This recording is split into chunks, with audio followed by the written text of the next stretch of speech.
আসসালামু আলাইকুম। আজকে আমরা খুব একটা সুন্দর সমাধান নিয়ে আসছি। এগুলো আমাদের ছোটদের পাশাপাশি বড়দেরও লাগে। আমাদের বিভিন্ন চাকরি পরীক্ষাতেও থাকে যে কোন ভগ্নাংশটি বড়। তো আজকে আমরা একটা সমাধান নিয়ে এসেছি যে রিমার কাছে লাল ও নীল রঙের দুইটি ফিতা আছে। লাল ফিতাটির দৈর্ঘ্য 2/3 মিটার এবং নীল ফিতাটির দৈর্ঘ্য 3/4 মিটার। কোনটি বড়? এটা আমরা বের করবো। 2/3 বড় নাকি 3/4 বড়? কোন ভগ্নাংশটি বড়? তো এইটা বের করার আমাদের একটা সহজ পদ্ধতি হচ্ছিল আমরা সমতুল ভগ্নাংশ দিয়ে এগুলো বের করতে পারি। সমতুল ভগ্নাংশ কি? সমতুল ভগ্নাংশ হচ্ছিল লব এবং হরকে যদি আমরা একই সংখ্যা দিয়ে গুণ করি তাহলে আমরা সমতুল ভগ্নাংশ পাবো।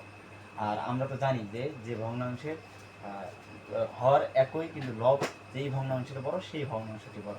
তো চলুন আমরা এটা সমতুল ভগ্নাংশ বের করি। 2/3 এর সমতুল ভগ্নাংশ বের করি। 2/3 এর সমতুল ভগ্নাংশ আমরা একই সংখ্যা দিয়ে গুণ করবো। 2 দিয়ে গুণ করি তো 2 গুণন 2 এবং 3 গুণন 2, অর্থাৎ আমরা 2 দিয়ে গুণ করলাম।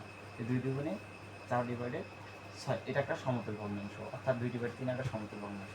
আর একটা সমতুল ভগ্নাংশ বের করি তাহলে হলো যদি আমরা 3 দিয়ে গুণ করি তাহলে 2 গুণন 3 ডিভাইডেড 3 গুণন 3, তাহলে 3 দুগুণে 6, 3 3-কে 9। ওকে, তাহলে দুইটা সমতুল ভগ্নাংশ পেলাম। আর একটা সমতুল ভগ্নাংশ বের করি এই ভগ্নাংশটি। তাহলে যদি আমরা বের করি হলো 2 গুণন 4 ডিভাইডেড 3 গুণন 4, তাহলে এখানে লব পাচ্ছি হচ্ছে 8 এবং হর পাচ্ছি 12। ওকে, তাহলে পরবর্তী আমরা দ্বিতীয় ভগ্নাংশের সমতুল ভগ্নাংশ বের করি। 3/4, 2 দিয়ে গুণ করি 3 গুণন 2 ডিভাইডেড 4 গুণন 2, তাহলে এখানে 6/8। আর একটা আবার 3 দিয়ে গুণন করি, এটা হচ্ছে 3 গুণন 3 ডিভাইডেড 4 গুণন 3, তাহলে এখানে 3 3 কত হয়? 3 3 9, এখানে 3 4 12।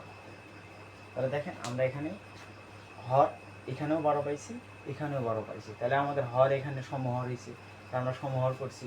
তো সমহর করার কারণে আমরা খুব সহজে এটা নির্ণয় করতে পারি। তাহলে এখানে 12 হচ্ছে হর, 8 হচ্ছে লব, এখানে 12 হচ্ছে হর, 9 হচ্ছে লব। তাহলে এখানে হর আমাদের একই 12, এখানে 12/8 এখানে 12/9।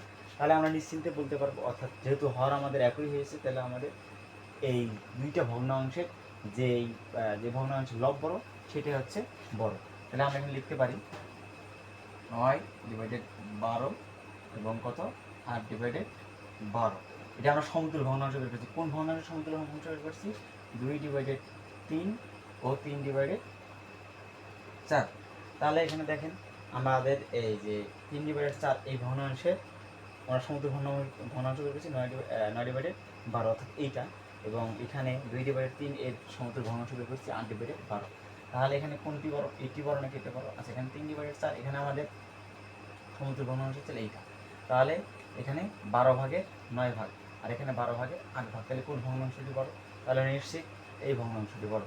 তাহলে যেহেতু এই ভগ্নাংশটি বড়, তাহলে এখানে আমরা কি উত্তর করতে পারি যে রিমার কাছে লাল ও নীল রঙের দুটি ফিতা আছে। লাল ফিতাটির দৈর্ঘ্য 2/3 মিটার এবং নীল ফিতাটির দৈর্ঘ্য 3/4 মিটার। তাহলে কোনটি বড়? অবশ্যই নীল ফিতাটির দৈর্ঘ্য বড়। তাহলে আমাদের যখন আমাদের ভগ্নাংশকে তুলনা করব তখন আমরা কী করবো? হরগুলোকে সমহর করে নেব।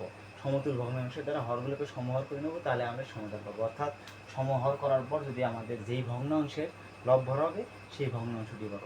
তো প্রধান কাজ হচ্ছে আমাদের হরগুলোকে সমহরে পরিণত করা।